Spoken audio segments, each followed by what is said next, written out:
Hello everyone. Well, what you see before you is a Yale lever lock that it looks like the same type of mechanism. If you look on it on the back, it's slightly bigger than these Corbins, and the barrel on this key won't fit in there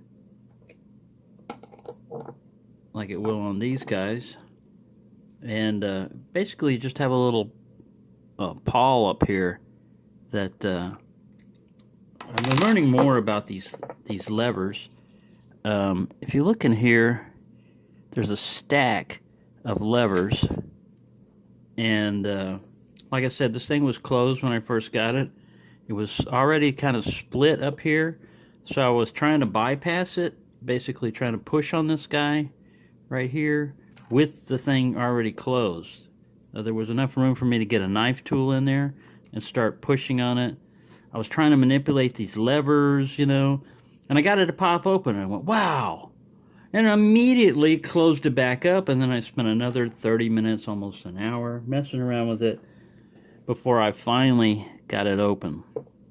And what I wanted to show you is, if you push on the locking mechanism up here, you can see there is one, I don't know if you can see that, there's one lever on the very bottom that will move. Let me get the pressure right on this guy. There's one lever that'll move back, and that's the one that'll actuate it. All these other guys act like kind of like warding.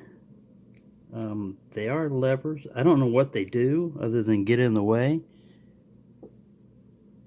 But see that coming back?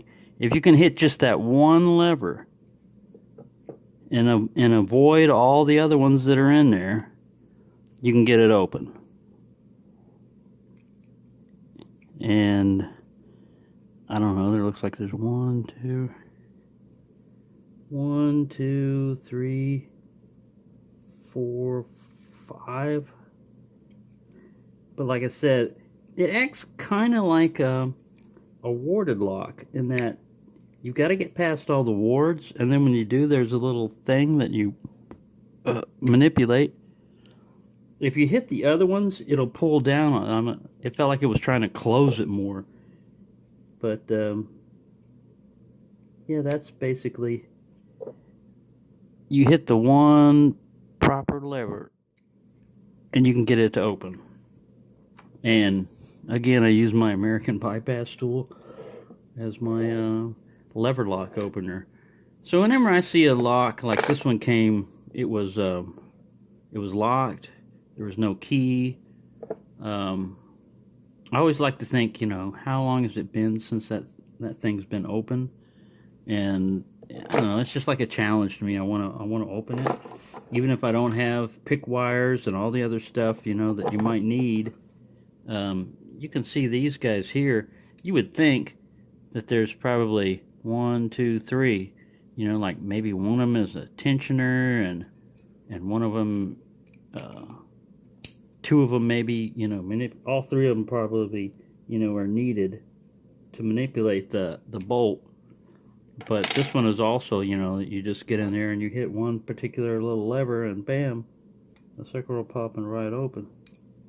This one's not as easy to see by looking at the pawl and everything, because it doesn't really move that much. But anyways, that's the Yale that I got in. And this one was only about 10 bucks or so. And I was bidding on another one, and I was going to go up to like 10 bucks on it because it started off as 99 cents. And so I said, well, I'll go up to like $11 on this. It's the most I would pay.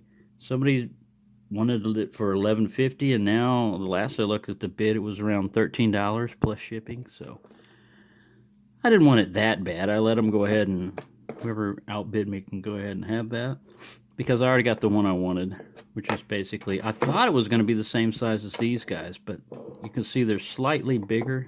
The Yale is just slightly bigger than the other Corbin. So there you go. That's all I've got for you.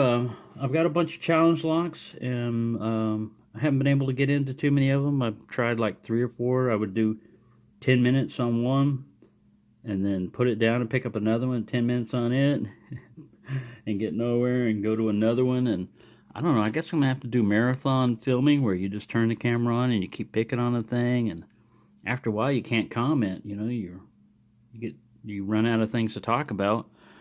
And so it's going to probably be a silent, you know, the next one is going to be like a silent opening or something, because these locks that I've got, Albert LaBelle's lock, I tried one of his. Bill Bacardi, I tried one of his wicked ones this morning. It gets you kind of like despondent, you know, when you can't open locks. Or it does for me, you know, I'm like, then I have to remind myself that I'm not a locksmith.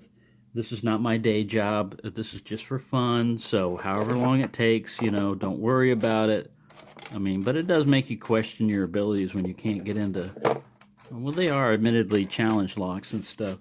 So you have to interspace it, I do anyways, with some regular real-life stuff like, you know, locks that were used at one time or something, or even current locks, because challenge locks can be pretty tough.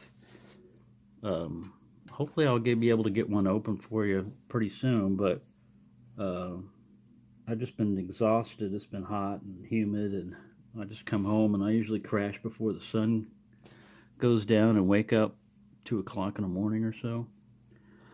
So there you go. I didn't want to drag this along too long, but nice little Yale lever lock. They're kind of fun to play with, and they're not too expensive if you can find them on eBay and stuff. And it's from a different era, you know. It's back in the day when they used these things. So thank you for watching, and everyone, happy picking.